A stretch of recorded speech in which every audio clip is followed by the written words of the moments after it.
Okay, we're live. Let's see. It looks like the sound is going. Let's go ahead and start sharing this a few places.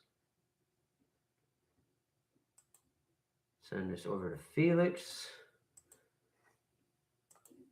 so they can confirm that, yes, you can hear me.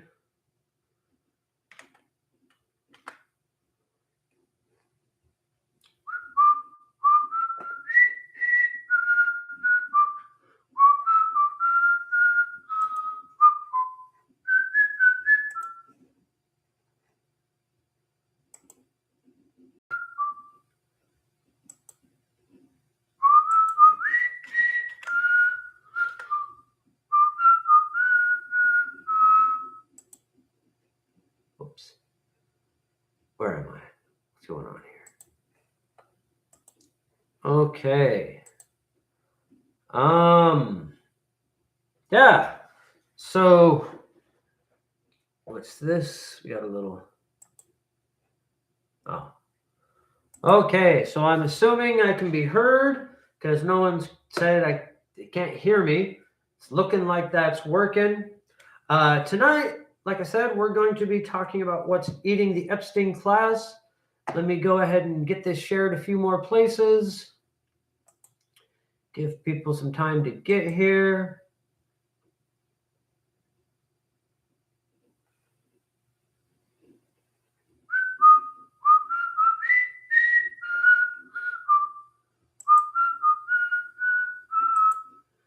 Apparently there are lyrics to that Bridge Over the River Kwai. And since we're not monetizing this or anything, I'm pretty sure I'm safe to sing those lyrics. The lyrics are Hitler. Awesome. Thank you, Max. The lyrics are Hitler has only got one ball. Goring has two, but very small. Himmler has something similar. And poor Goebbels has no balls at all. I think that's rather fun. Oh no, your internet's not working well tonight? That's not good. We're doing okay here. Where we're on an island, we do have to keep an eye on that stuff. Sometimes it goes a little wild here. Let's see. There were some other places I wanted to share this. In the guild itself, under the chats we've had for this. Oh, I thought I had pinned those.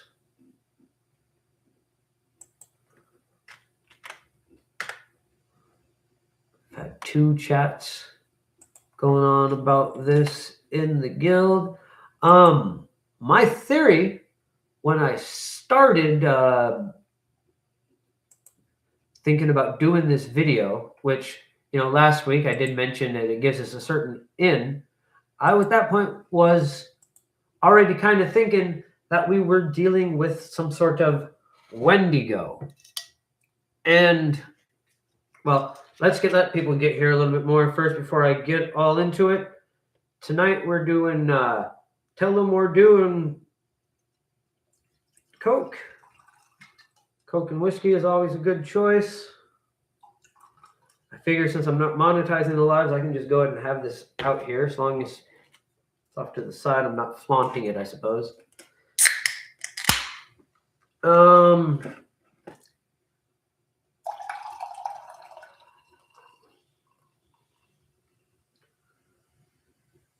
Okay.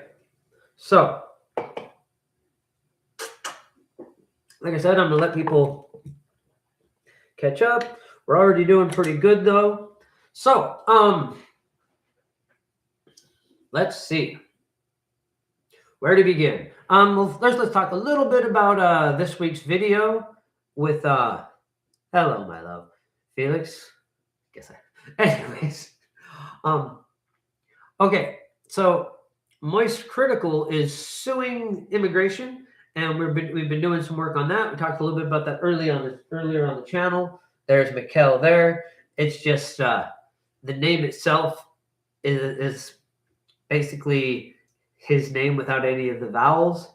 It comes out Mikkel, kind of. There's some S and T's in there. It'd be pretty hard to pronounce when they do the whole thing, but it's just a simplification of the letters is why the Golem's name is Mikkel. The butt potato Hopefully that works out for them. And that's given us a bit of an in on the ICE angle. What we're going to be talking about today is the Epstein class. The last live, I brought in a little bit about how now that we know what they are doing, that helps us with our in. And part of that was, well, in the back of my mind, I thought they were probably Wendigos. They keep talking about this jerky and all the stuff with the jerky. There's some serious cannibalism going on there. The way they're like fiending for this jerky. And there's actually a picture of the jerky in the Epstein files. So this wasn't a code word. They were eating something, some sort of meat that people were getting a bit obsessed over, and even at times saying things along the lines of like that they were trying to not eat it anymore. So there's the addiction factor. And that very much suggests that it's human. And that is extremely disturbing in and of itself. And it's what made me immediately think, oh, Wendigos. But I have since then, well, we posted about it in the guild, and I got a little bit of not everyone agreed with that idea. Quite a few people said that it was something more divine in nature, and I'm assuming they mean like hell fiend, that sort of thing. I don't know what exactly I didn't exactly know what that meant, but I was still quite convinced. And then I decided that, well, this is something with my own ancestral history. Wendigos are, well, that's essentially what I'm supposed to deal with. So I figured this was a great in. So I actually went ahead and sought counsel from my ancestors about how to deal with this. And I didn't get the answer I was expecting. I was expecting, oh, this is a Wendigo, and this is how we're going to deal with this. You know, I thought that Wendigos had like evolved and come into capitalism. And I'm still not saying that isn't the case. The Watiki web, as they call it, is kind of a thing. Capitalism is very cannibalistic. It is very it requires perpetual growth and perpetual exploitation of resources. But that's apparently not where we it is, but not with the Watiki web and that whole thing, if any of you are familiar with that concept. And that's very much the idea that the Wendigos are influencing Western culture. But it's not that. At least not according to my dream.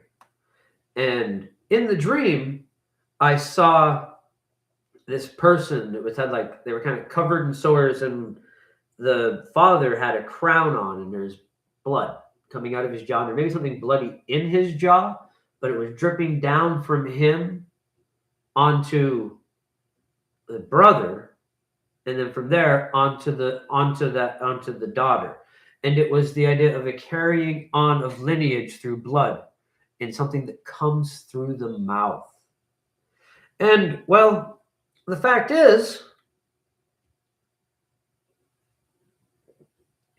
that the billionaires that we've had, they're all in a lineage. And that's who these people are. That's who these people are, is the billionaire class. Some of them have been that way for 10 generations or more. When we're talking about the Rothschilds or the DuPonts or any of these different people, there is lineage there. There is a marrying amongst themselves to where they're their own people. They say there are 3,094 billionaires on this planet. We can name like 5 of them. You know, maybe more than that. Not many more. But that says something about all this. And it gets me to my larger point before we come back into the Epstein files.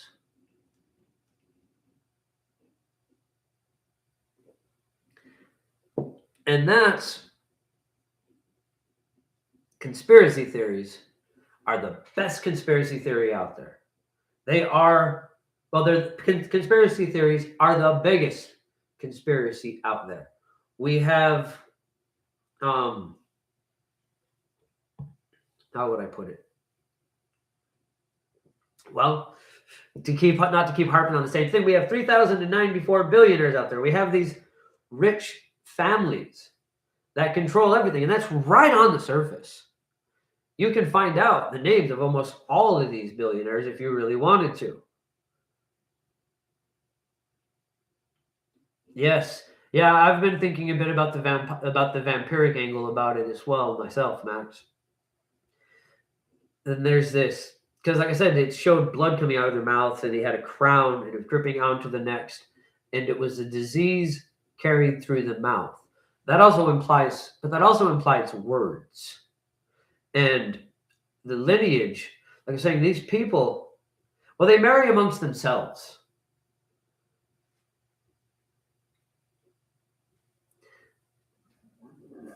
We have narcissism. We have an entire class of narcissists. We have this elite upper class. And these people used to be royalty. There's not much of that left. Excuse me. There's not much of that left. There's not much of that left.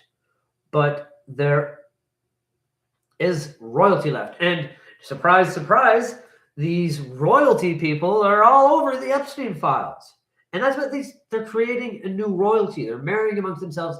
They're their own class of people. And eventually they're trying to make it more and more the case. And already, I think, see it themselves, especially with these rituals that they do.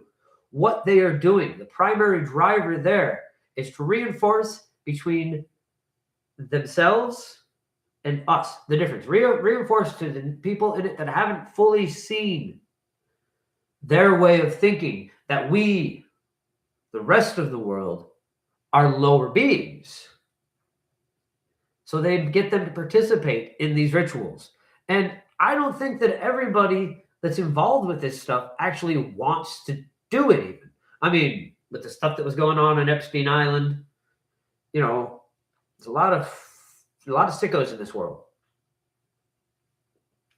But there's also the idea that if you get involved, even with getting the person to eat some of the jerky, knowing what it is, or just being in on the atrocities going on there, but it's only happening to the lower class people, so it's okay, reinforces this idea of being in on it, on getting them to see everyday people as nothing, as something we can step on, something that has no rights, just another animal.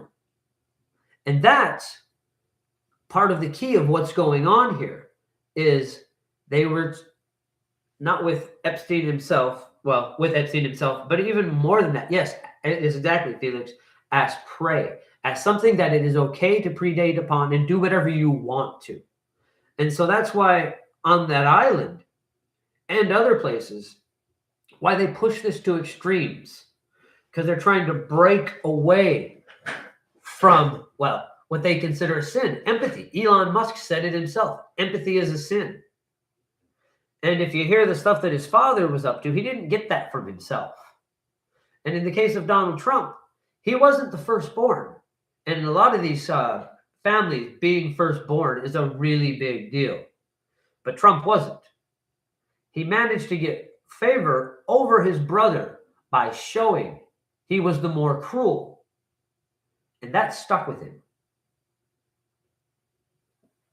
That's why he does the things that he does, because they equate cruelty with power. And the reason that they equate cruelty with power is because that cruelty is what lets them know they are better. They are more. The fact that they can treat people like that shows that they must be something not connected to that. Yes, Jordan Peterson espoused it as well. It's all over with this upper class, the idea that empathy is the enemy. Ironically, these people call themselves Christian, and I am not Christian in any way, shape, or form, but when I was younger, I studied the Bible, and it's the exact opposite. It's part of what's going on here, and now that I see how much Epstein and Mossad even was connected to Trump.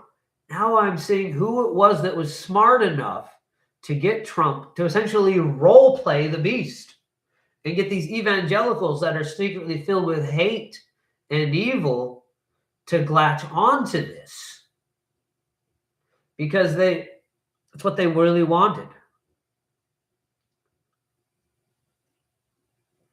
Yes, a ruse the left would use to gain power. Now, yeah, that part gets a little weird. The part gets a little weird because there is an importance to being strong and but empathy. Well, let me wipe that all away. That was screw all that. Let me say this much more clearly. There are people that see empathy as a weakness, but it is not. Empathy is the only reason we're still here. That is the life denying, the humanity denying core to this entire exercise of wealth, to this entire exercise of authority, is that at its core, it is designed to take away empathy. And empathy, well, like I just said a moment ago, without empathy, we wouldn't be here. That is how us soft little squishy freaking hairless apes made it anywhere, is because we were fiercely empathetic. And this doesn't just show with the fact that we took care of each other. It's that we had enough empathy.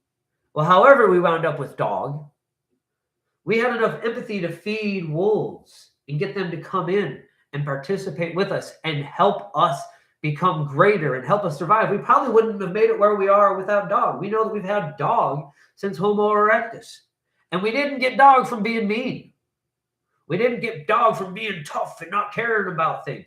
We got dog from being cute and sweet and feeding a wolf, petting it, making friends with it. This is the human power.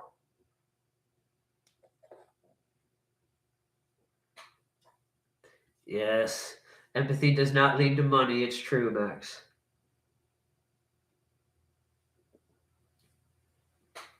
But empathy is the only power we have as a race. I mean, yeah, we're clever. We're real clever. We got opposable thumbs and all this stuff. So I suppose it's not fair to say empathy is the only power we have. But without empathy, we would have never had cooperation. Without cooperation, humans aren't getting too far. One human by themselves, no matter how clever, isn't going to amount to much. Even these people that like to go off completely into nowhere. I mean, and I've done that before myself. So much so that I know that somebody made these things I'm using. Somebody made the stuff for my tent. No matter what it is, even if I'm up there for a year, somebody had to make the stuff that I brought with me. There's still society helping me, carrying me forward. Unless I go out there with nothing, tie things with sticks and stuff, but I'm not going to get real far. I might survive. It's not going to be good. It's not going to be fun after the novelty of it all wears off. And yes, animals are wonderful. Animals are teachers. And going back to this idea, we might not have made it as far as we did without dog. I have a quote there that I like to repeat to as many people as I can because it's very important. And, well, when it comes to dogs, and that is, those who choose to eat their dog have chosen to starve. Because no matter how bad things get, the dog is a way to find food. The dog is a way to make it through. They have a better nose than us. They know things we don't. They can find things we can't find on our own. And that's where that comes in. But it's also just an important thing about life. It's one of the maxims. But anyways, we're getting way off subject. I'm going through this Coke really quick. I should probably slow down on that a little. Where was I? Okay, so after that dream, I began to understand that this is something that, well, I was trying to put a way on it that I understood. Both capitalism and colonialism frame success as something that can only be achieved through competition, dismissing the usefulness of cooperation. Yes, that's exactly, it's what, not just dismissing, but purposely pushing away the idea of cooperation. Because if we cooperate with each other on a local basis or on a one-to-one basis, we become much harder to control from the top.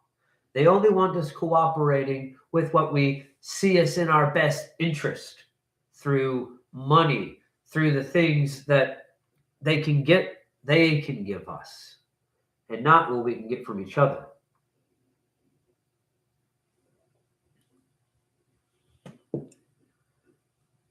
And that is a big part of the whole trick. That's why they so pushed us into the nuclear family, is these same people. But anyways, um, I did want to get back to making my point about the lineage. Though we've kind of got through that. These people marry amongst themselves, but also if there's only 3,000 of them, well, they can all hang out in the same club. Well, not the same club, but you know what I mean. That's a pretty small town. That's the size of town. You live in a town of 3,000 people. Everybody knows who everybody is. There's very little not knowing each other. So these people, they are connected. And that's how they get their sense of community, is by othering us, by participating in rituals that reaffirms the idea that they are a part. They are something special. They are their own little thing. And it's narcissism, like you said, Max. It is a generational narcissism, a generational trauma of the ego, an ego inflation that has occurred over generations. And they've been able to accrue more and more of the power in this world. And things have gotten more and more to the way that it's the narcissist who does well in society. It's the ones that don't care about others that do well monetarily. All right, we're willing to throw other people out and just step on anyone they need to on their own path to success. And this is by design. This is what they have been up to for a very long time. And as far as them being Wendigos, there were some things said in the Sorcerers Guild that at the time I disagreed with a little bit, because I was very convinced it was Wendigos. But we tend to want to put our own mental framework on these things. We tend to want to put our own perceptions of reality on there. And from my background, what could this be but a Wendigo? But like they said, like quite a few people said in the Sorcerers Guild chat or post, it's very easy to want to demonize these people and to use this idea of whether there are Wendigos influencing them or not, that is the thing that was really like this. But that's not how it is. Whatever is in them, because I do think there has to be Wendigos in this, that has to have drawn them to it. That's maybe one of the things that they are perhaps working with, is Wendigos or some of the other atrocities, or at least things very similar to them. Those things are clearly there. But even when that is the case, even if someone does succumb to a Wendigo, which, by the way, is not a werewolf or a horned, antlered bone thing like people see in modern mythology a lot. It is a spirit. It is a hungry spirit that rides on the wind and tries to tempt those who are hungry.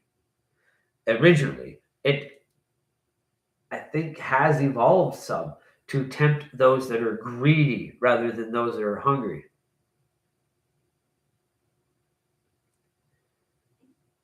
In the Sorcerers Guild on Facebook, even though I don't use Facebook much. Yes, absolutely. Absolutely, Max. But yeah, the spirit of the Wendigo starts with a lone wolf dying, and then its lower soul or caw, like I talked about on the channel, gets lifted by the north wind when it blows, and it creates this anomaly, this empty hunger that can then influence people. But in order to succumb to the Wendigo's hunger, you have to have that in your own heart as well. This isn't something that those who don't have that selfishness in them can succumb to. And so the Epstein has bred these people for generations that succumb to this. I'm not talking about Epstein himself. I don't know who his parents were, but he became part of this world. And because we want people to associate these billionaires with Epstein, I think it's important we start calling it the Epstein class or the predator class. One of the two.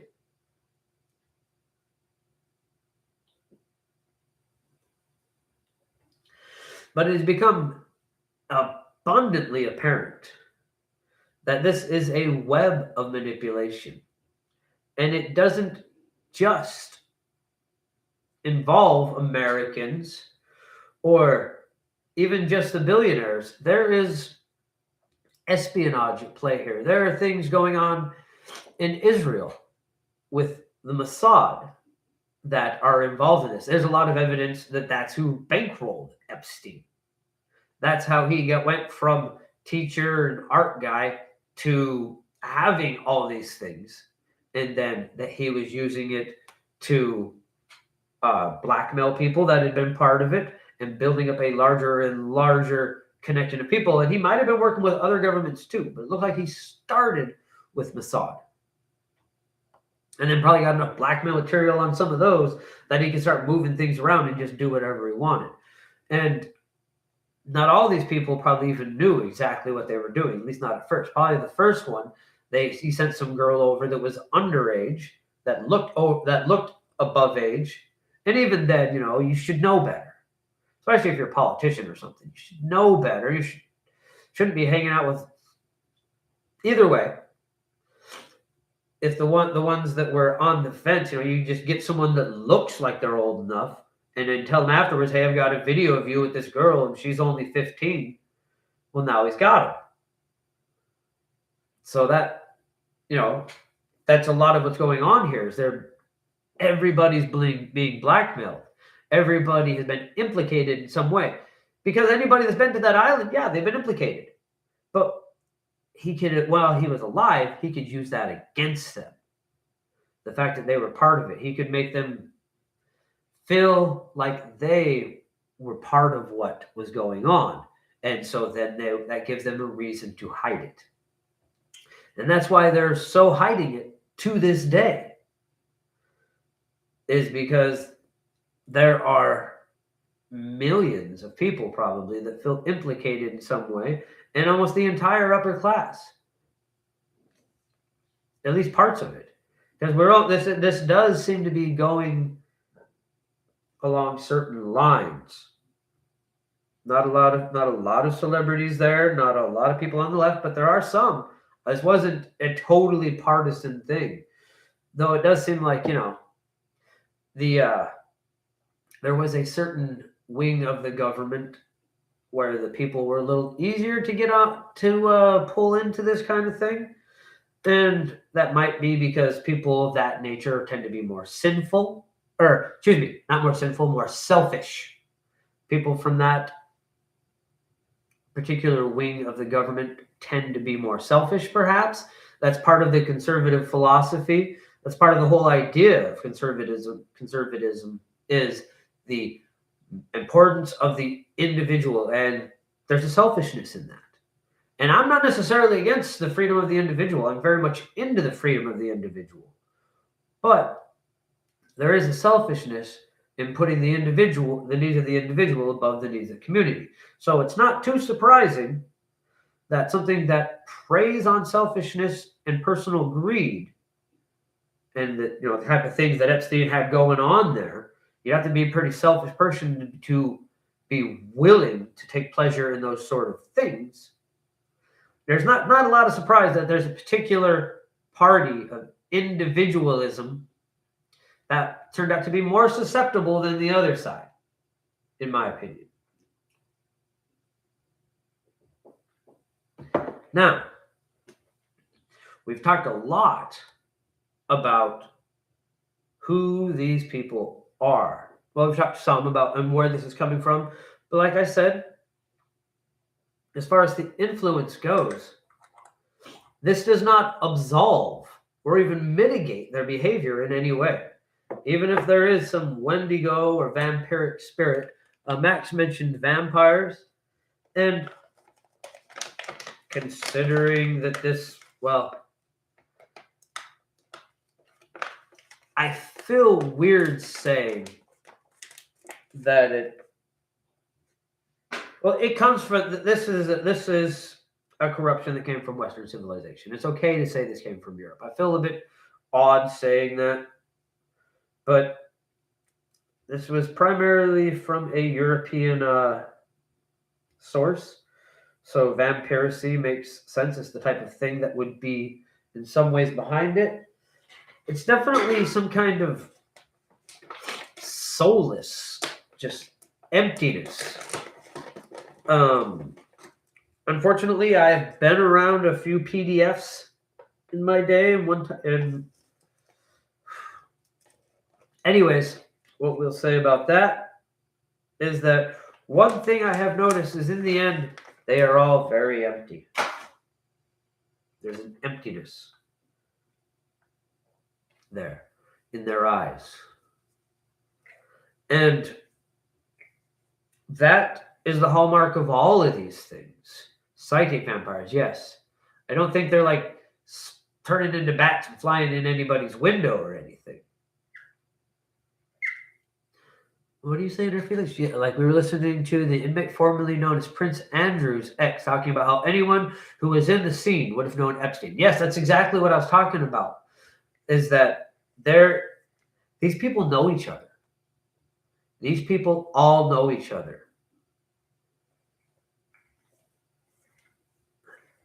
Hello, Zero Free Magic Secret Show and Army of the Antichrist. I agree with what you're saying there about the psychic vampires, because I've been around a few of those in my life too, and it's about the distress. And it becomes pretty obvious that the distress and the cruelty were part of this in many ways, especially when you find the bit about the dentist chair in the room with all the masks. There is a type of ritual magic where that's what you're doing. You're purposely causing as much terror and distress in the target before their life force is released, like building up to a crescendo and then releasing that life force. I'm sure you know what I mean by that. And they were obviously participating in this in some way. That's horrific.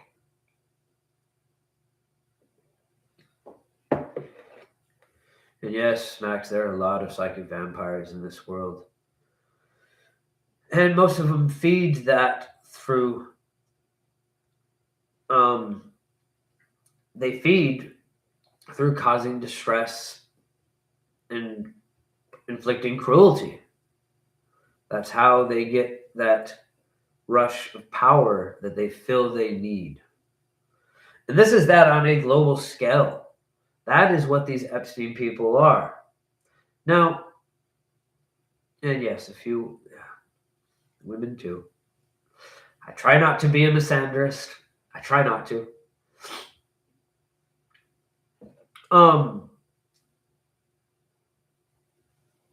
What was I getting at? Where was I? I actually got a little lost there for a second. Yes, they feed on cruelty. Indeed, they do.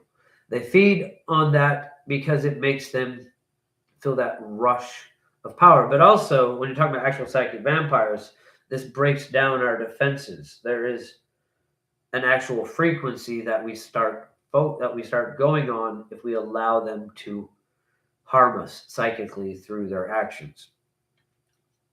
Not that that's really something that's possible to resist at times.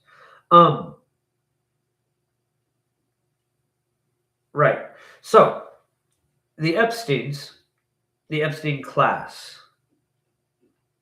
What we want to start thinking about next, because this does give us an in to know this much about them, to understand what they have in common with other enemies that we have faced,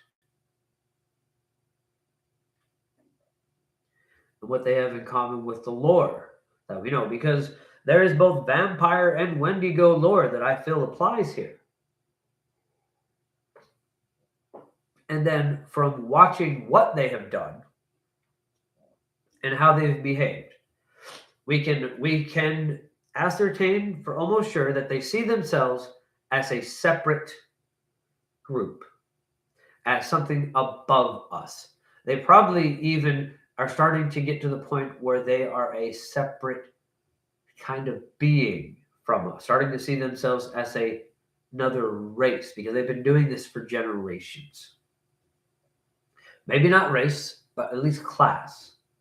Who knows how far we are along that line at this point in their minds. But they are using cruelty as a means of separation. They are clearly using blackmail, the mutual fear of each other, and they are doing ritual to reinforce that. Now, I'm not sure how much of that is used in actual spellcraft as much as just an ego inflation power sap, essentially. They're using all that energy to make themselves have larger and larger egos and make everyone that is pushed into it feel this connection to that collective ego, that collective consciousness that they've created amongst themselves.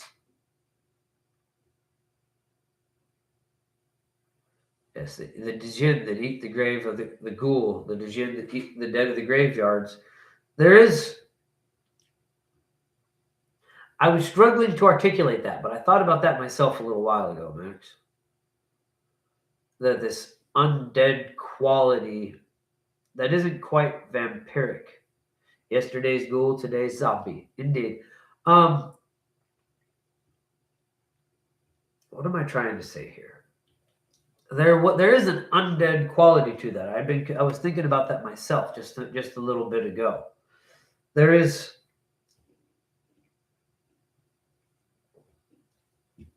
a soullessness and emptiness, like I talked about. I've seen that in the eyes of everyone that's participated, I've ever come across or been near, that participates.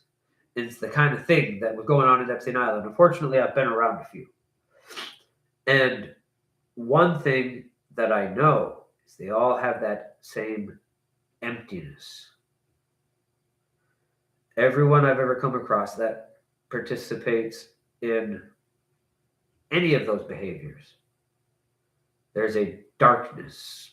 Not even a darkness, it's the blank, a missing part. Perhaps it's that empathy, perhaps they simply don't feel. And that is part of the reason that those people are so drawn to this idea, is because they're trying to make themselves feel. They are that dead inside. They are that twisted into that point on the material plane. Ooh, hey, there we are. So, I've talked recently about the idea of one of the problems with our entire reality is that humanity as a whole thinks we are focused on the material plane, but we are focused on a particular point on the mental plane that we see as the way things are. And this has a lot to do with the mythos of capitalism and the things that the materialism and the things that we have been trained to see as value. There's a deadness in that. Yes, Rome said exactly what I mean.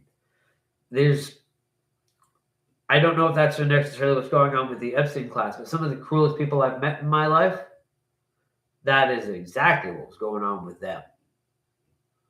That is exactly what was going on with them. Is they thought that if they did something bad enough, they would feel something. I guess at least a thrill. I don't know.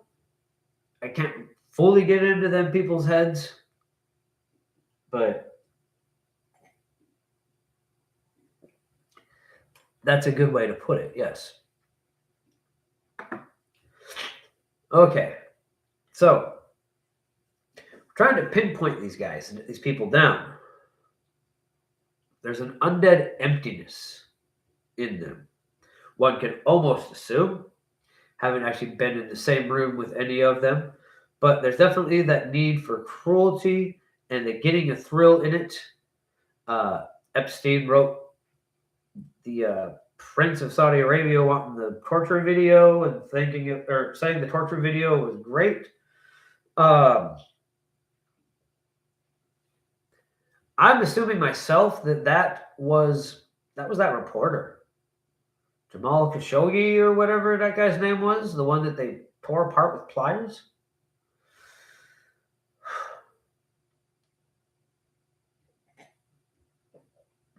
There's an undead empathy in them.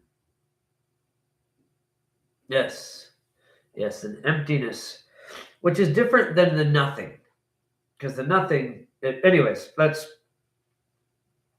avoid. There is something in them that is just empty. They seek cohesion amongst themselves through force and fear. There's got to be some kind of cannibalistic and blood spirits involved. We've seen a bit about what their temple on the island. There is a Abrahamic theme to the temple itself. It seems like kind of going for a Solomon kind of effect, even so. Perhaps even goetic, because that's where all that leads to. Yeah, the Solomon's craft is the Goetia.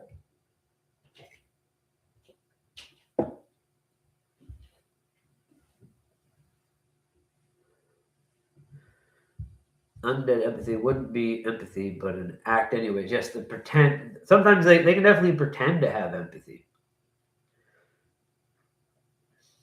So, I'm still working on this one. But when you're doing long-term spell work, it's really important to get everything right, to think, to strategize, and especially since in this particular case, they clearly have a lot of resources. We want to get this right before we move. There's a lot of thoughts, a lot of other people's thoughts going on around this particular thing. And so that gives us a layer of confusion as well. This is why it's hard to cast on a celebrity, hard to cast on the lottery, hard to cast anything like that. There's a lot of interference just with other people thinking about it. And the same thing is going on with this Epstein class. I mean, this is something the entire collective psyche is going on. So we need to find a way to filter through that. And that's why we're getting down to these specific details. The one that I see the most important right now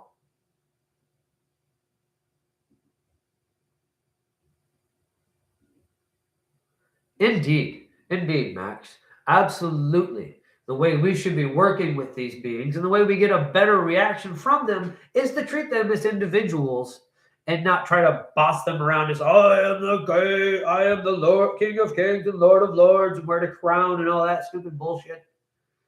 That's not a good way to work with anybody. Even the beings that are used to being treated that way like it better when you don't. Establish a sense of rapport. But anyways, the trick here, since we have all this collective conscious thought around these Epstein bastards, I think the most vulnerable spot I'm seeing at this point is the fact that they have created their own collective conscious, consisting of the web they have woven around this thing. And we know guilt and fear are the strings that hold that web together. Guilt, fear, generational trauma.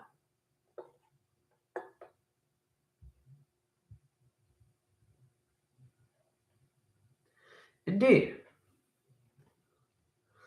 I feel like they would rightfully trick those who'd undermine these spirits.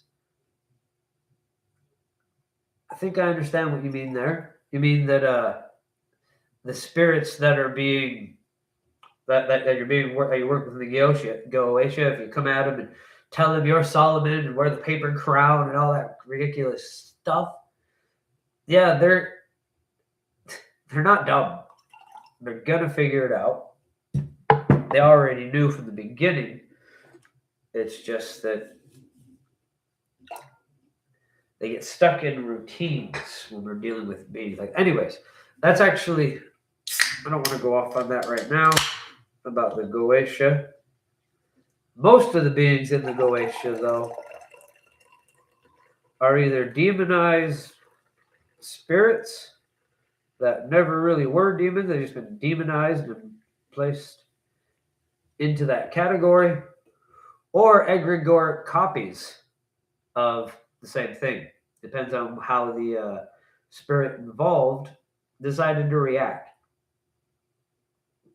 Either they ignored it completely and you get an egregore, or you get a real being that's just simply wearing their version of a wearable tulpa that someone else created for them, just so they have a chance to interact with people still. It's an odd situation, depending on which way you go about it. But a lot of times, if you work with a being in the Goetia, once you've been around them for a while, if there are one of these ancient spirits, they're actually going to tell you, hey, this is who I really am.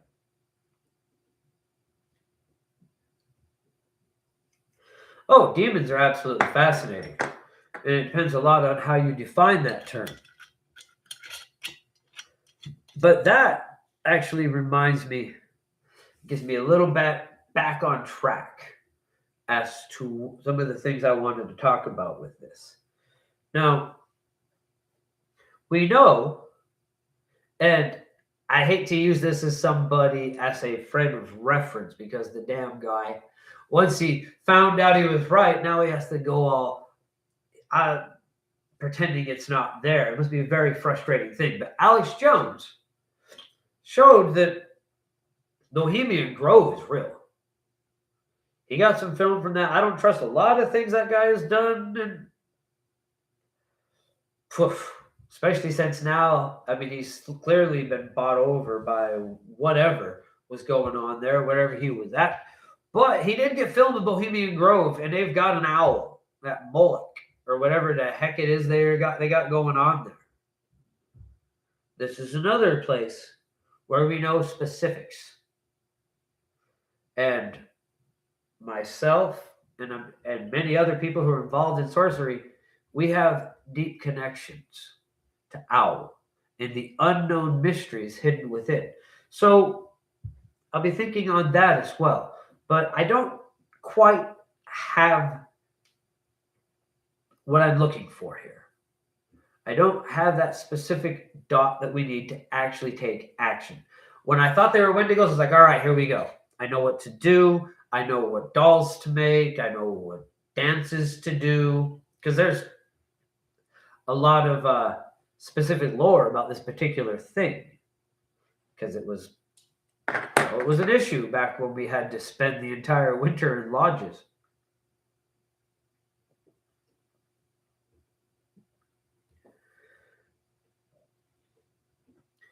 And so now, like I say, we're looking for specifics because nobody's going to get a lock of any of these people's hair, right?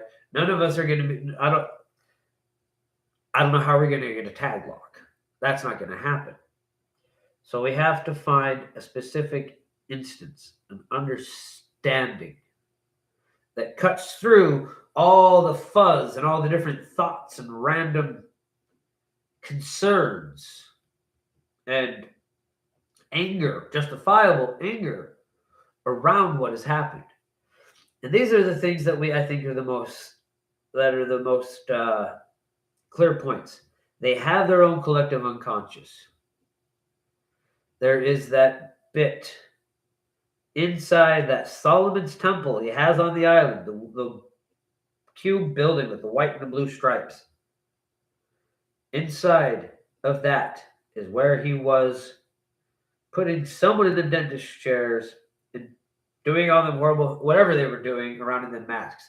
Part of me can almost see that. So I will have to delve into that a bit more, as unpleasant as that is, because we need to find an instance. I don't know what I feel there, but there's something there with the masks that might be a vulnerable point. But there's also the Bohemian Grove stuff. And my having a very deep connection to Owl. And then third, I do have what would you call it? Knowledge, access of a particular group of spirits who I've done video. I think I've done a short on them before, but there is a group of spirits connected to the Anarchist Alliance, the Horde, whatever word we want to use. Often I call them the Horde, but Cosmic Collective, the Astral Anarchy Alliance, it's all the same thing. It's all the same beings, but connected to them is a particular group of spirits that are everywhere, in all dimensions. Anywhere where the full collective conscious is, they are as well. And they are part of what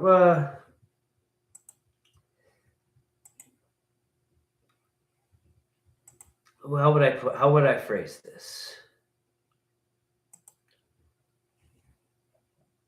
They are something. What does the video title mean? Well, we're trying to understand the Epstein class and what it is that is influencing them, what spirits are connected to them.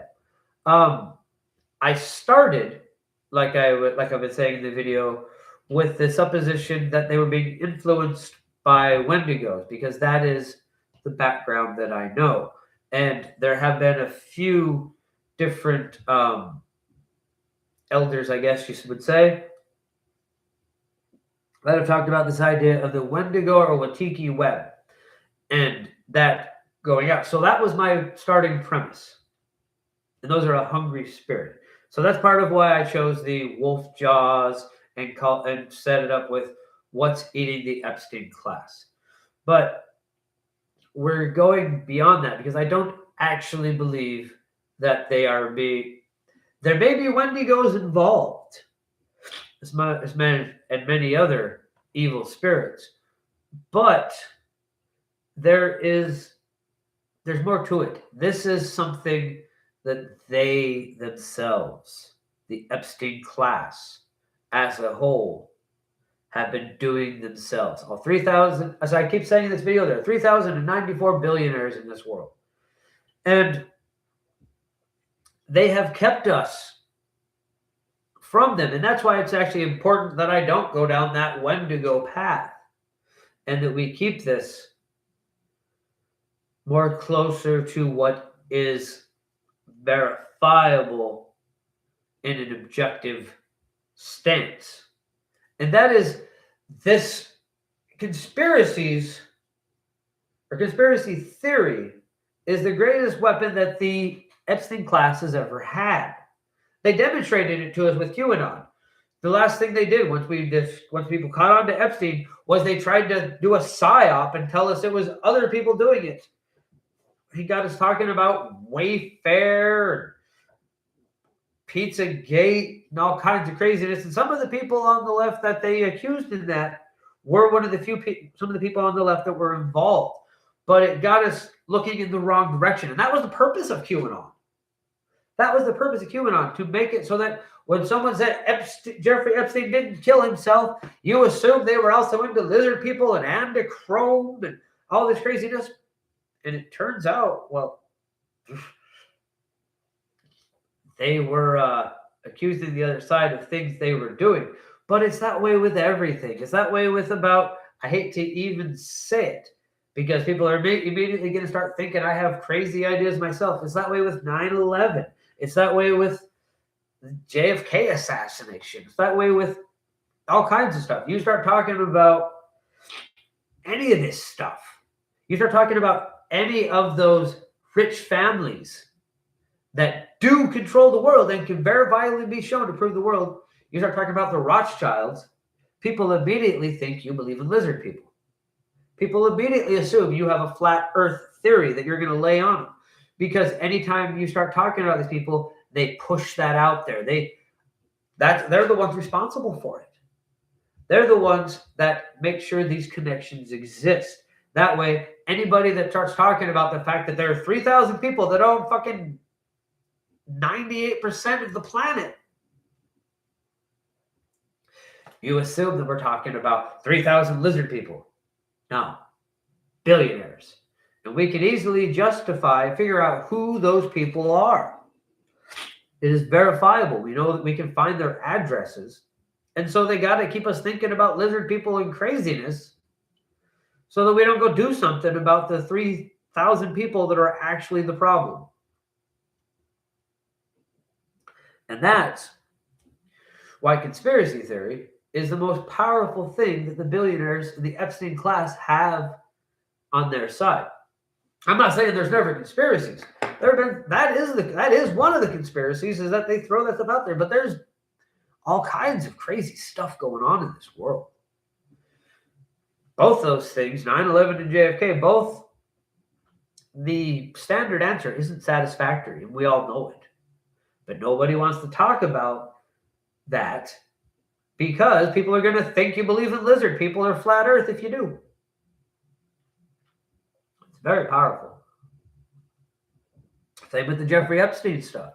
It eventually got to where I couldn't say anything about Jeffrey Epstein for a long time there, because anytime I did, people started going, QAnon, and this and that. And no, I'm not trying to freaking get in on that, because that's not real. But Epstein was real. And Epstein really didn't kill himself. These are facts. And he didn't. More importantly, Jeffrey Epstein did not act alone. There are thousands of people connected to this. It's an entire web. And what we need to do is figure out how to turn that fear, guilt, and hunger in on itself. So, Noka Archive, I went a really long way around. If you're still here, there's a few people who have left and come back. If you're still here, I'm finally actually answering your question. And the answer is, the reason for the purpose of this video is we need to figure out how to make the Epstein class eat itself.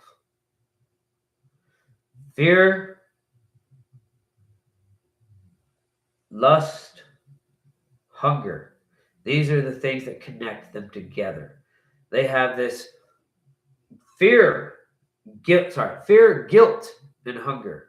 There are those that are connected to this still simply because, well, they've been managed to be implicated. They've managed somehow somebody get to eat a bit of that jerky or participate in some of the other horrific things that were going on, or even simply know it was going on and not do anything about it. Just that creates guilt, creates a reason for them to help hide what happened.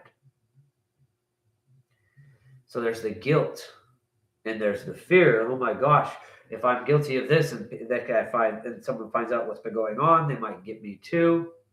And then there's the hunger, whichever way that takes.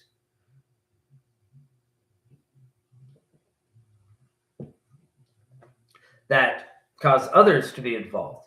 And so those things, we need to find a way to turn them in, to turn it on, to turn it around and onto them themselves.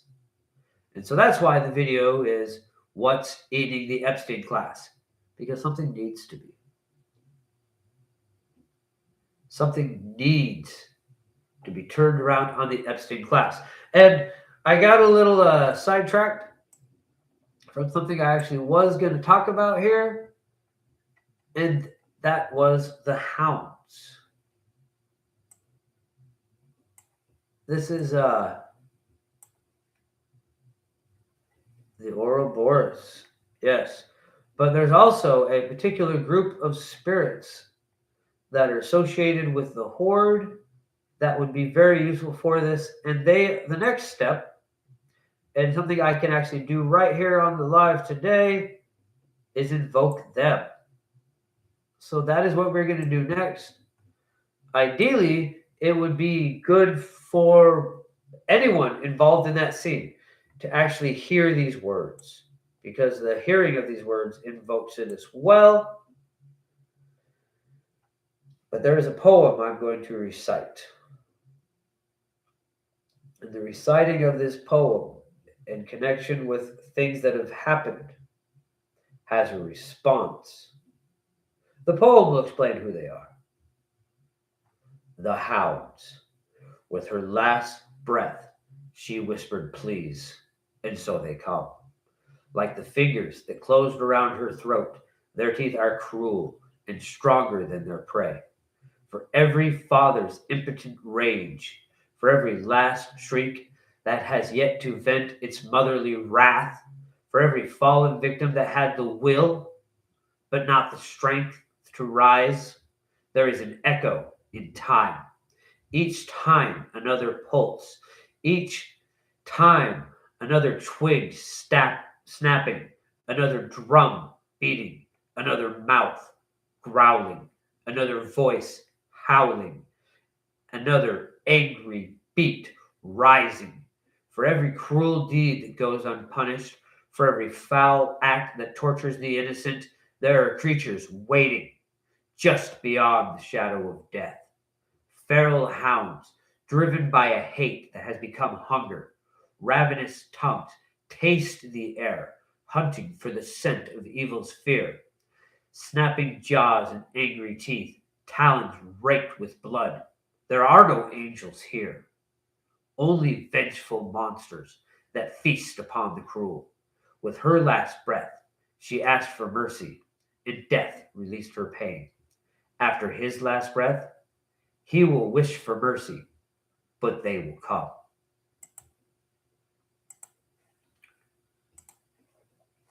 So anyways, ideally, it would be great to make someone within that circle, within that collection of consciousness, hear those words.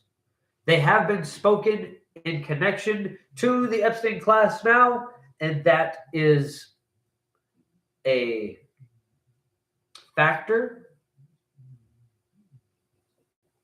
in the release of the hounds and that thing that dwells there, that red rage that rises whenever it smells the scent of cruelty.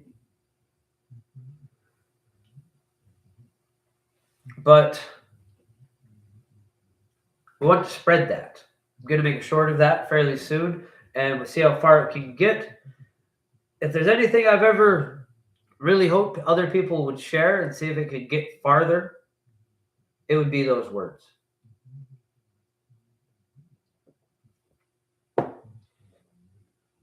Because the farther it gets, the more it can get the scent.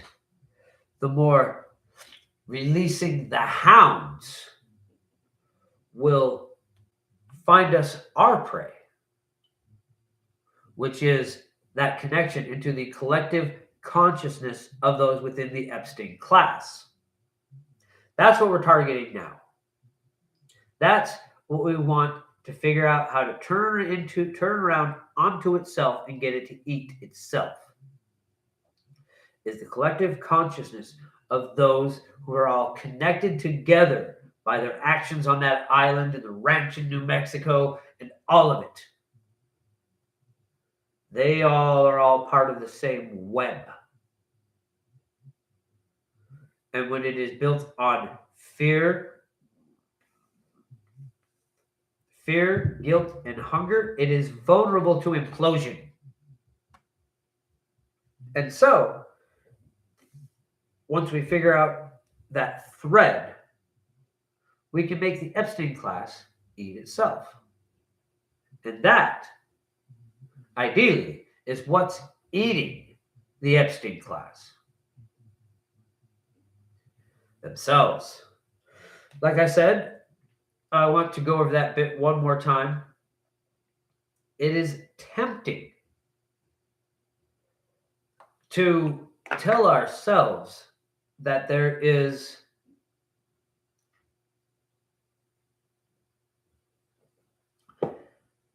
something beyond human making these things happen. Because we don't want to believe that mankind, that humans, can be so horrific. But even if there are Wendigo, angels, whatever, involved with this horrific acts that have gone on that island, the humans involved are just as responsible for their crimes as any spirits that were there as well. You have to be connected to that. You have to be able to resonate on that frequency to participate in those things, to be influenced by those sorts of evils and atrocities. You need to be capable of them in the first place. So this is not an absolution or a mitigation of anything. If anything, it is a deeper condemnation that they have consorted with that sort of atrocities, that sort of selfishness. I've used the word evil and sin a few times on this video, and I don't like that I've done that. I mean, maybe evil, because there's nothing else you can call the Epstein class. Selfish, but what's the difference between selfish and evil? I suppose when that selfishness is inflicting itself on other people, because it's okay to care about yourself and care about your needs. But when you're willing to take your pleasures at the expense of other people's, well, it goes beyond well-being. It goes when you're willing to take your pleasures at the expense of other people's existence. If there is evil, that's it. That's it right there. Anyways, let's see. What else do I have to say here? We're getting down to the bottom of the second drink. I usually stick around for 2 drinks probably gonna call this pretty soon. I feel like maybe I should have started a little bit earlier, but it seems like around 7 o'clock my time seems to be around the sweet spot for people to actually be able to join us. Um, let's see. What else do I have to say?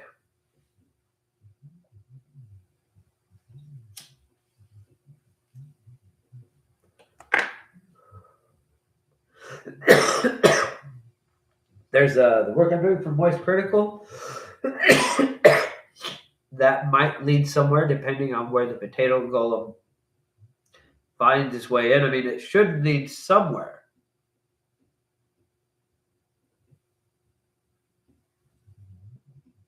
What are you saying there, Max? Evil disguises itself as love to be selfish. It confuses abuse for love and breaks people down for money and power. This is very true. This is very true. It confuses manipulation for care to justify ignorance. Indeed. Indeed. Let's see. Oh. Back to Moist Critical for just a moment. It's possible that while working with Mikkel and the court case that is going there, part of the reason, in fact, that I went with the potato golem, other than just it furthers. Oh my. Just a second. Okay. So, anyways, part of the reason I went with the potato golem is, well, oh, yes, absolutely, we can, Romstead. We can absolutely do that in just a moment here, in fact. I just want to get over this bit with Romstead with about Moist Critical. Okay, so part of the reason that we are using a potato golem rather than just a sigil, well, part of it is because potato golem is what drew him to my channel, so that strengthens the connection. But also, just in case we can find a link, this is like using a golem of this matter. I mean, it's really, I use the word golem because it's coming from a living force, but it's more like a potato servitor in a lot of ways. And the word golem is just kind of fun.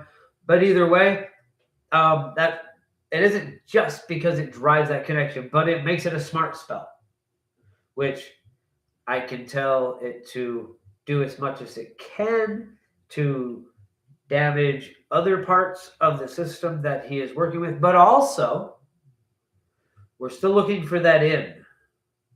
Still looking for that in. And this way, that potato can report back. I can learn new information by its interaction with the court system and customs enforcement. And if there's any links there, then what we'll be able to do, if there's any links there, sorry, that wasn't very clear. So if there's any links between ICE and Epstein, it's possible that I will be able to work my way into that through the potato golem. And so that's part of, we're waiting for a few things there. But ideally, we want to find some way to connect with and influence the collective conscious around the Epstein class itself, so that we can find a way to flip it inwards and cause it to consume itself rather than continue to cooperate with the cover-up that is currently taking place. Okay, monthly reading. I believe it is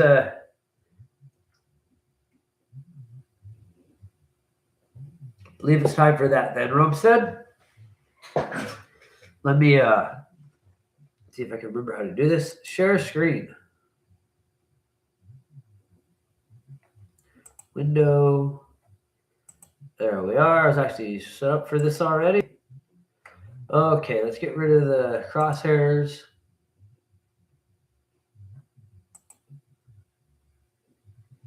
Crosshairs off.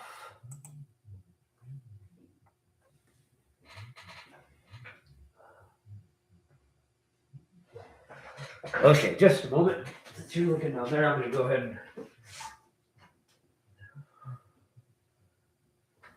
I'm not sick, but I am coming down from a cold that I had a few days ago.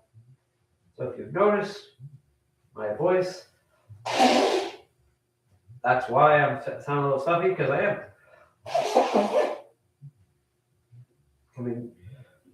I'm recovering from a bit of a cold of some kind, or a flu, a sickness. Now, oh, whoops, hold on, sorry. Okay, there we go. Oh, you want me to switch over to members only?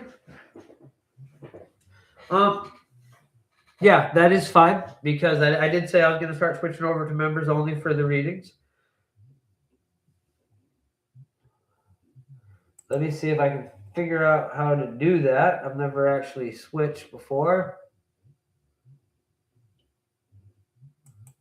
I don't have access to this feature, whatever it is. That must not be the feature we're looking for. Monetization. No. How did the monetization wind up on for this video? It's not supposed to be. Oh, that's the defaults. Okay. Because I try to keep. I don't have an option for these because I'm drinking alcohol and smoking.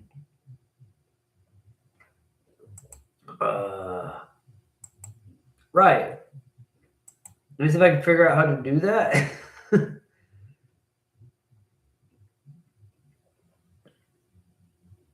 Channel level settings. Here we are. Well, that should be.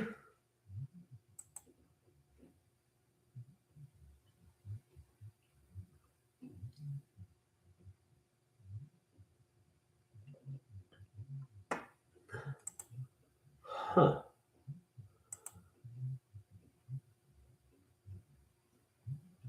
Ah, here we are. Okay. So we're going to go ahead and switch over to members only now.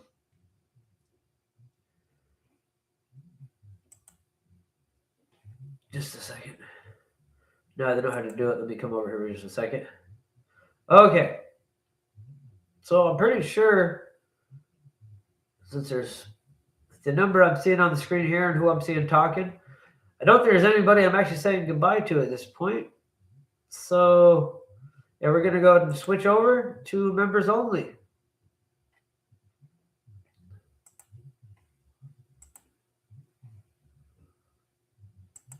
All channel members. Save.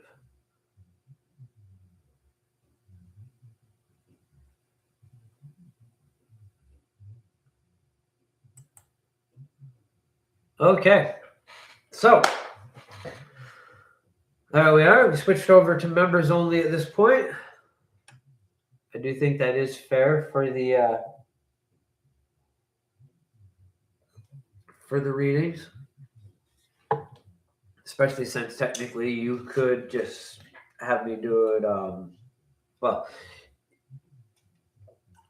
if you had me do it without that, I guess we're doing a third whiskey. I forget what my point is.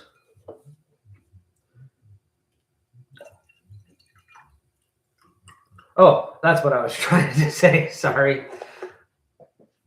Give you a little confidence in the reading. Oh, great. Now the guy's too drunk to do it. I'm all right. But as I was saying, if it wasn't on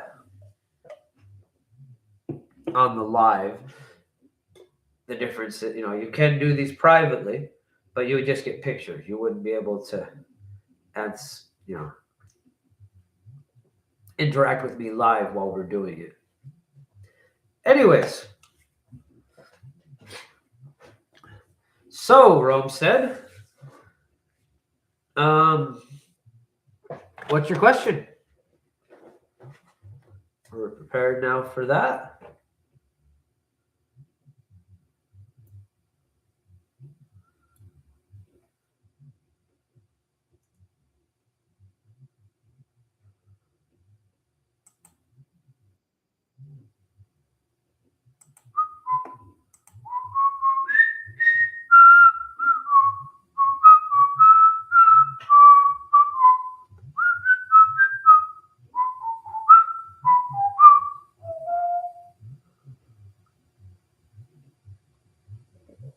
Are you there? Oh, there we are. In this, oh, well, that's a great question. If you had suggested it before we went to live only, I would have been willing to do this on the public. I would have just asked this one. That's a great question.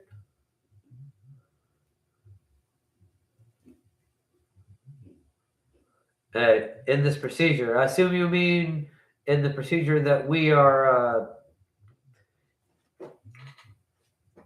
getting the Epsteins to eat themselves, Epstein class to eat themselves. I assume that's what you mean by the procedure.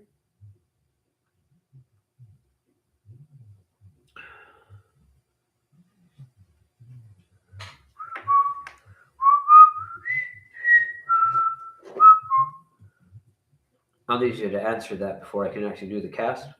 No. Okay. Well, then you need to be a little more clear then, because I don't actually.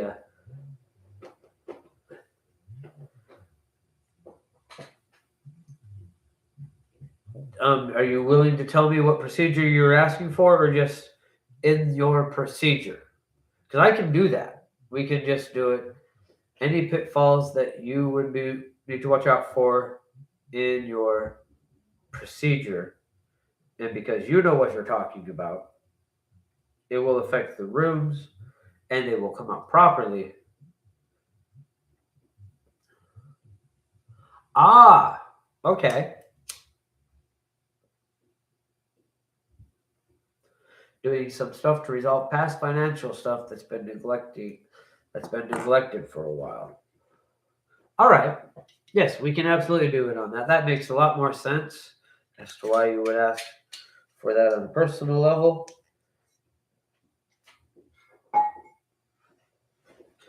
The question I thought you were asking, I actually should have done that on the other live at this point, honestly. Okay. Give me just a moment.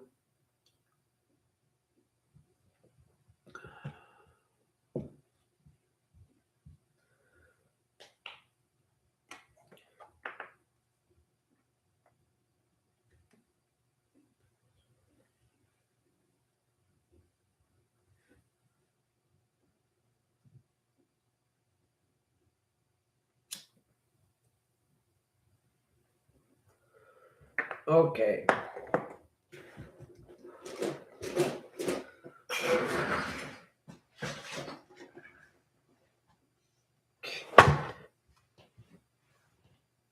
forgot to tie this, dude. That's going to be standing up. Okay. Right.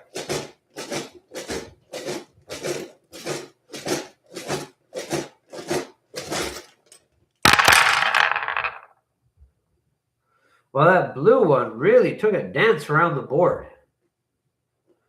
The blue healing stone.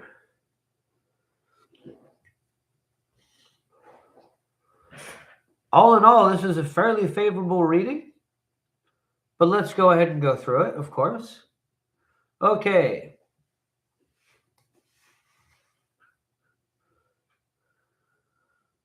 I wish there's a way I could reverse this part, because it looks on the screen like I'm reading it upside down, which I shouldn't be reading it off the screen anyways. I should be reading it off the board. So never mind. That's a good thing, because then I don't succumb to the temptation of reading the screen rather than reading the board. Okay. So, on the edge of hidden things, we have luck.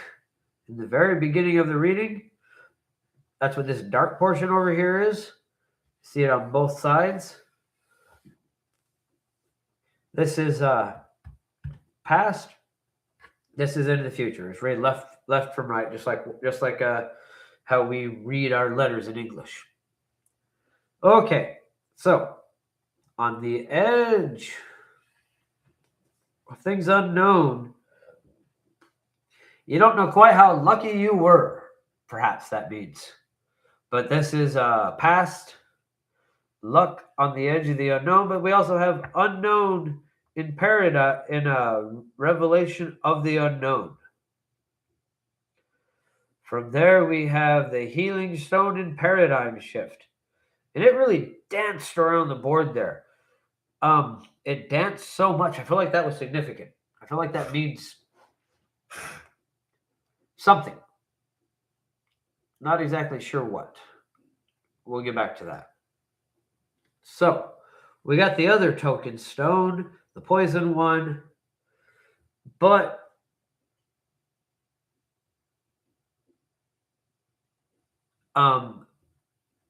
did I really say it that way? Unknown, the revelation of the unknown. Oh, well, yeah, that made a lot of sense, eh?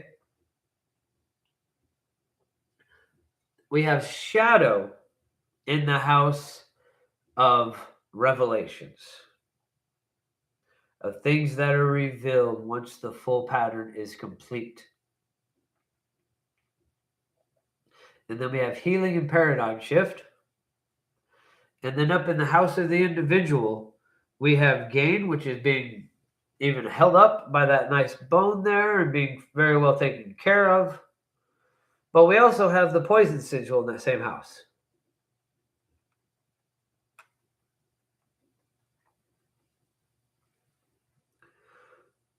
And then below that,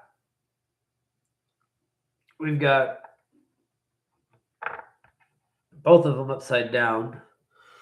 So there's some consideration to be made in the house of individual relationships, but not a lot of direct information there till we get to appear. But we'll get to that in a moment. We have the avocado planchette in bridges, so communication with people outside the self and your regular community. That wasn't phrased well.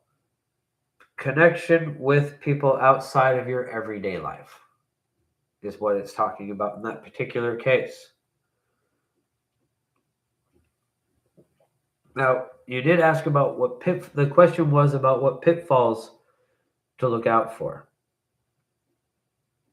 So there's something hidden, something in shadow in the revelations. These two things are connected.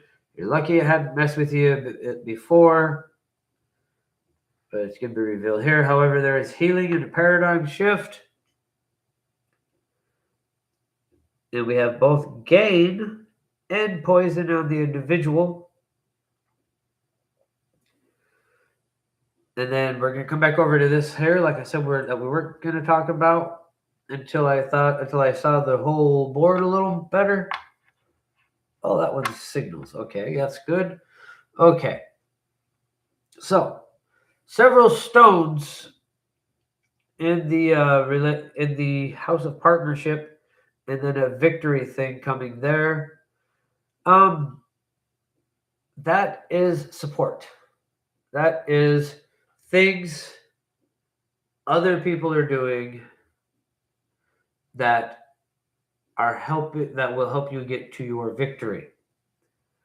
We have signals up here, which is he's kind of on the verge of the unknown, but that's not really where he's going there. He's just kind of, there could be some communication that you'll need to watch. Let's see here. You got this communication one again in the planchettes of the bridge to the unknown. So you need to be sure that you reach out.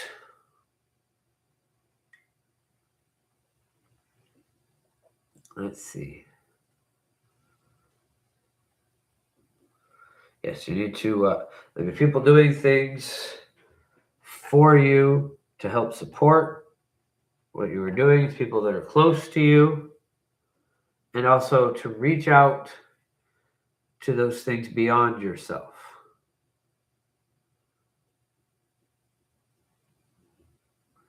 This bit here is connected to this. And with the one cast, I'm not fully getting it. Since we don't have anyone else that we're waiting on at the moment. I'm the only one doing a reading today. We're going to go ahead and do a second one. And I'm not just so we're clear. The poison that was in the individual as well. So we're going to do a second question on that. And just to be clear, this is not something I'm going to be charging you for. I wouldn't just say, okay, we're going to do this. You're not going to get a bill. I feel like there's more to be answered there, and we have the time to do that. So we're just going to go ahead and do that.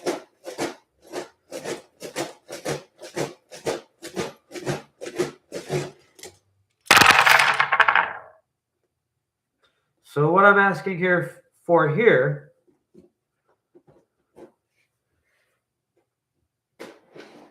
is clarification on that first bit. Okay. So, and once again, I remind myself to read off the board and not off the screen. And remind you that what you are seeing is upside down. I wonder if I can fix this. Hold on a second.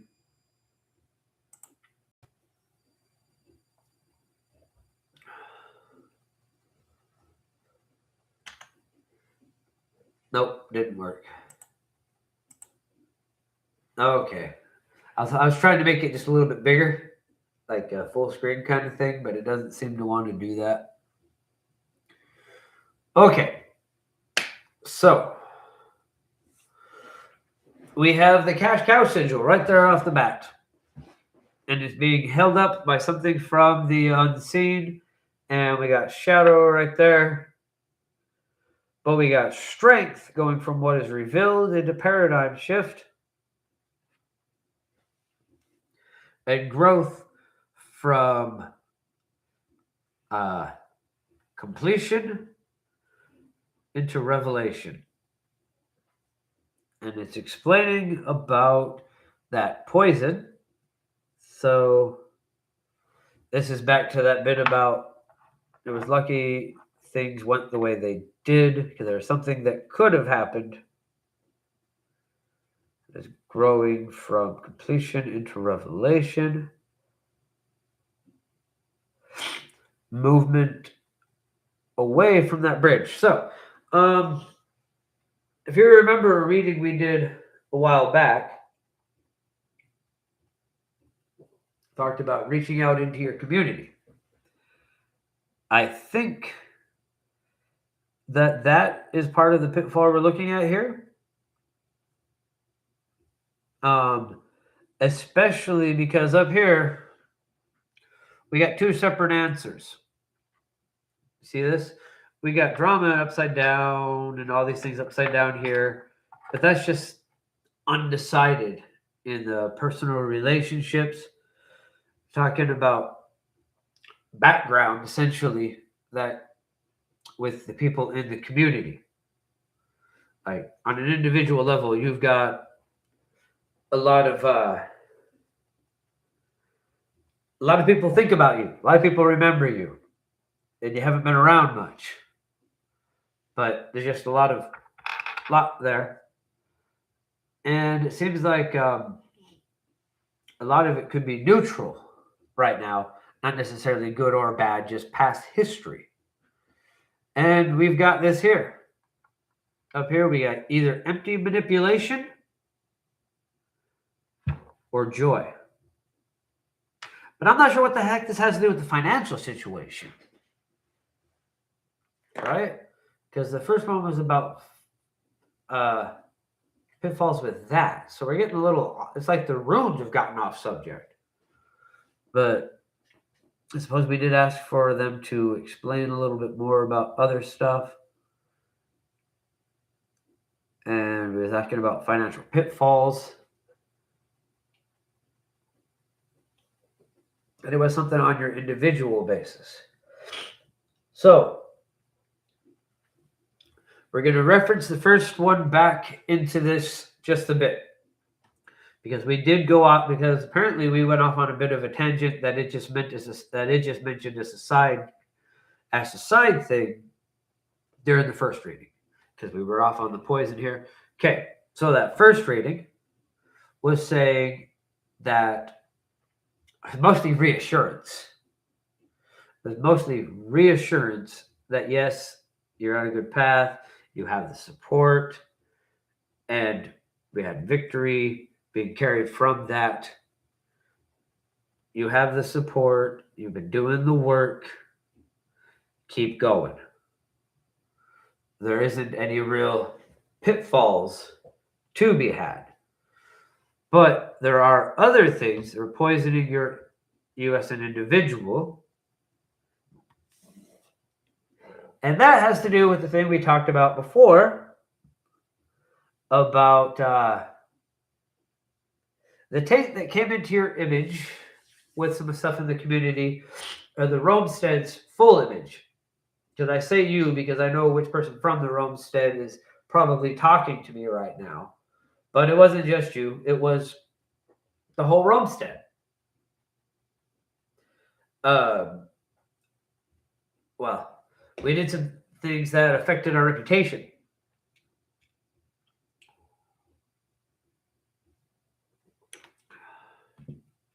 And we can either approach that with a creating of joy, or leave it open to empty manipulation.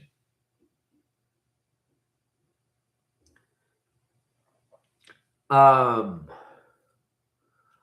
not sure what else to say there about this particular reading. Do you have any questions? Is this making sense to you? Indeed. Very good. Very good. Okay. Do you have any questions beyond that?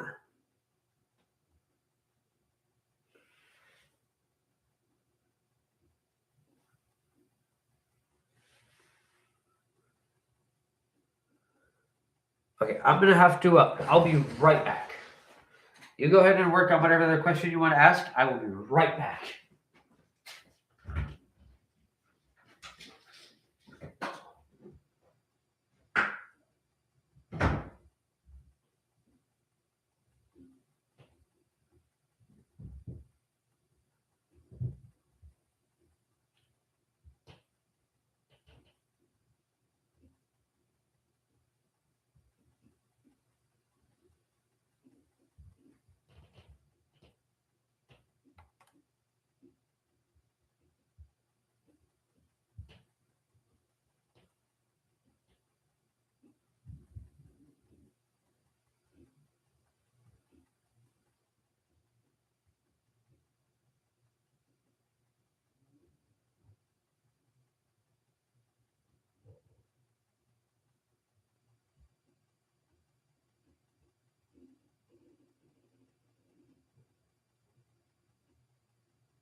Yes. That is exactly it. Sorry about that. I'm back. Yes. That is exactly it. Leaving this, not filling the space with joy, leaves it empty, leaves the local opinion of the Romestead as a whole empty and open to manipulation. And at this point, both sides of that particular problem have reason to manipulate the reputation of the Romstead into a negative light. Yeah.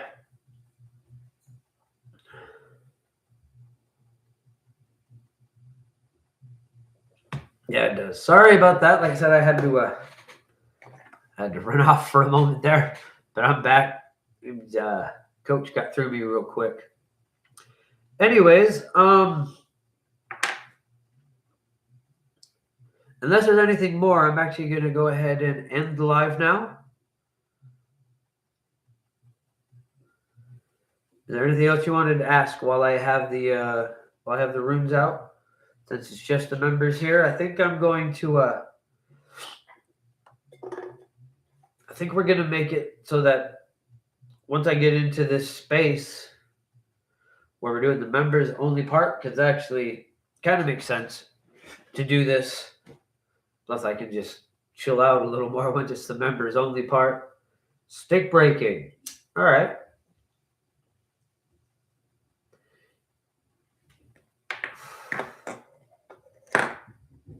Stick breaking against the poison. See, the problem with that, because there actually is a problem there, is that in order to avoid the poison, there's an action that needs to be taken. Now, I can do a stick breaking against negative manipulation. So I can kind of do it against the poison. There's empty manipulation here.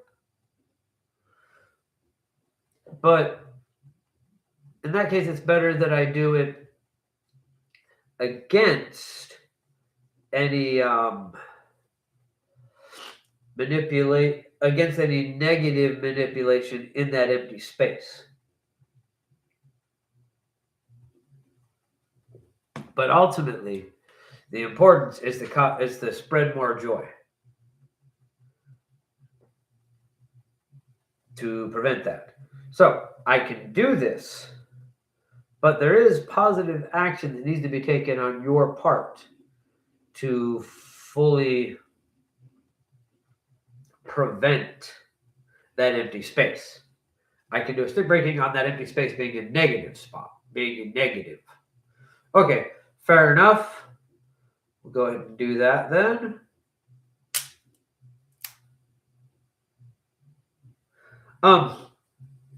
I'm drunk and I wasn't paying attention. I'm sorry. I have to do that a second time.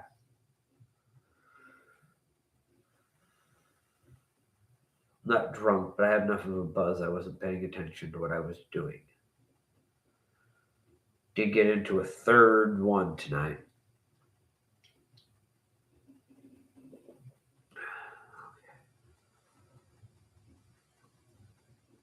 All right, let's see. There we go. So we have this out. I can actually just do that to help any negative repercussions coming from that. Oh my. Look at that. We've talked about this enough before. You know that that's a thing. And what it means. What we get. I mean, it literally just whoosh.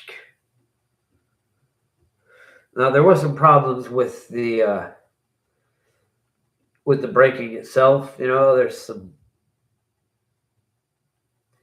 what do you want to call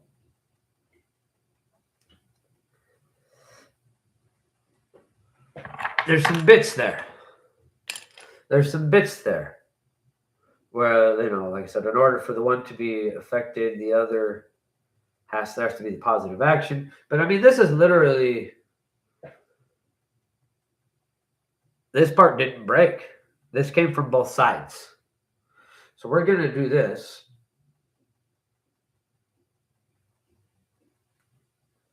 And that was pretty easy. And that's continuing that breaking. But I don't think this is a case of something being particularly powerful, except for that you're gonna have to make that positive action. This is just something I can't really do a breaking on. If the space isn't filled with joy, it's going to be filled with empty manipulation. So the positive action has to be taken, and that's why the stick breaking didn't break well.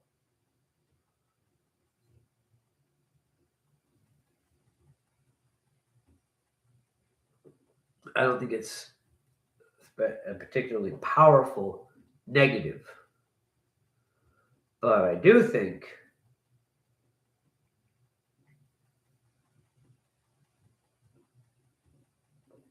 that it is, yeah, it's just a problematic breaking because there's more positive action required. Okay, I'm drinking 3 Jack and Coke, or not Jack and Coke. I hate Jack Daniels. I never drink Jack Daniels. I'm drinking 3 Tullamore Dew whiskey and Tullamore Dew whiskeys and cola. And as much as that made sense, I'm not sure I'm continuing to make sense. So I think we're going to call it here. Bright blessings and an interesting fate. This has been Sorcerer Tao.